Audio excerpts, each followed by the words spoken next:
D'abord, c'est quoi une politique de rémunération des dirigeants?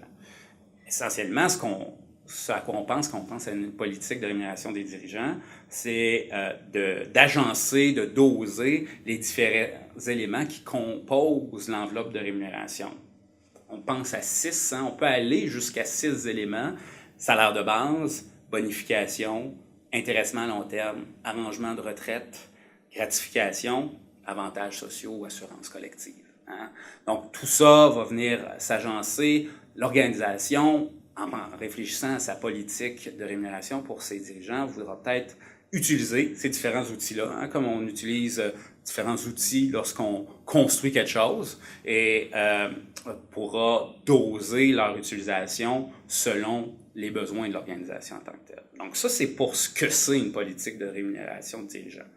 Ça va aussi dépendre beaucoup du stade de vie de l'entreprise. Hein. Si on est une entreprise qui est un start-up en démarrage, on va peut-être avoir des fonds qui ne seront pas suffisants pour rémunérer en espèces nos dirigeants sur le court terme. On va peut-être plus miser sur des outils qui vont viser le long terme, l'intéressement à long terme. Alors que si on est une entreprise à maturité, essentiellement, on a des flux de trésorerie importants qui viennent année après année. On pourra éviter la dilution de l'actionnariat en payant en espèces nos dirigeants.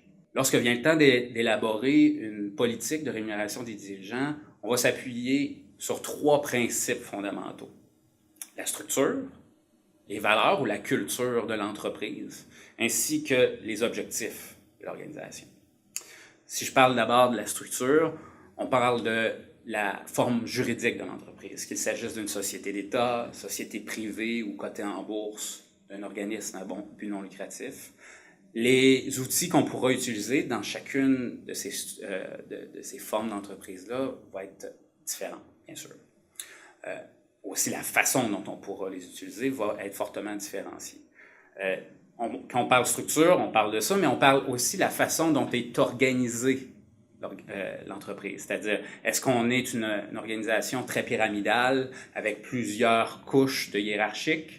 Est-ce qu'on est plutôt une organisation avec plusieurs unités d'affaires relativement indépendantes? Est-ce qu'on est plutôt une organisation qui fonctionne par gestion de projet, de façon matricielle? Donc, tout ça va influencer la façon dont on voudra rémunérer les différents dirigeants de cette entreprise-là. Si on pense, par exemple, à une entreprise d'ingénierie qui construit des ponts, peut-être que le directeur de projet de la construction d'un seul pont sera rémunéré de façon intimement liée à la réalisation du projet en tant que tel, versus le vice-président qui est son patron, qui lui a la responsabilité de plusieurs projets comme celui-là, va avoir des objectifs qui sont très différents et donc une rémunération idéalement qui est liée à des objectifs différents. Maintenant, les valeurs, la culture de l'organisation, c'est un sujet qui est assez discuté dans les médias, en entreprise. On dit des fois que la culture mange la stratégie pour déjeuner. En fait, ce qu'on veut dire, c'est que peu importe la stratégie, aussi magnifique soit-elle, si elle ne s'accorde pas, elle ne s'arrime pas de façon presque parfaite avec la culture, les valeurs qui seront véhiculées dans l'entreprise, assez rapidement, on va vivre des échecs. On va se retrouver avec une stratégie qui est relativement inefficace. Donc, si on pense à la rémunération des dirigeants, il faudra s'assurer que lorsqu'on y réfléchit, elles sont arrimées aux valeurs qui sont véhiculées par l'organisation. Je pense à une organisation qui valorise le travail d'équipe, qui est assez plate, qui veut solliciter l'opinion, le travail de chacun des collaborateurs qui travaillent. Bien sûr, si on a une rémunération qui est très élevée pour un de ces individus-là, il va y avoir protestation et l'arrimage ne sera pas. Donc, j'exagère bien sûr, mais c'est pour donner une illustration prenante de la chose. Et enfin, on peut parler des objectifs, qu'ils soient financiers, c'est souvent ce qu'on retrouve particulièrement dans les organisations, les sociétés cotées en bourse, les sociétés privées, donc les PME, on va retrouver des objectifs financiers, mais dans d'autres types d'organisations, on peut aussi retrouver des objectifs d'autre ordre.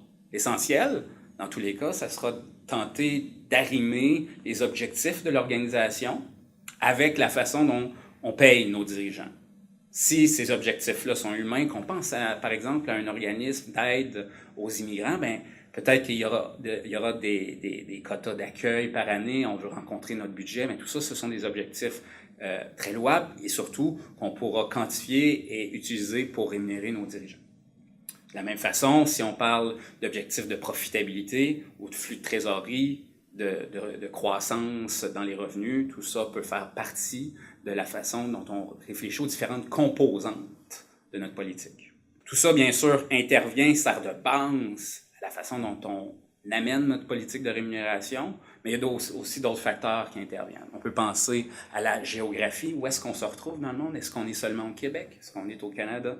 Est-ce qu'on se retrouve avec des unités d'affaires un peu partout dans le monde? Est-ce que ces unités d'affaires-là relèvent directement d'un siège social qui est situé où? Donc, tout ça influence, bien sûr, la rémunération de nos dirigeants. On va aussi penser à la taille de l'entreprise. Une entreprise qui est plus grande va appeler des salaires de base ainsi qu'une enveloppe de rémunération qui est plus élevée aussi. On peut penser également à l'industrie, donc la nature des activités. Certaines industries vont avoir des enveloppes de rémunération plus généreuses que d'autres. On va avoir aussi des défis par rapport au recrutement, par rapport à la rareté de la main-d'œuvre. On en entend parler parfois autour des technologies de l'information au Québec, une certaine rareté, ce qui risque d'amener la rémunération vers le haut lors des prochaines années. On peut aussi penser à la démographie des gens qu'on emploie.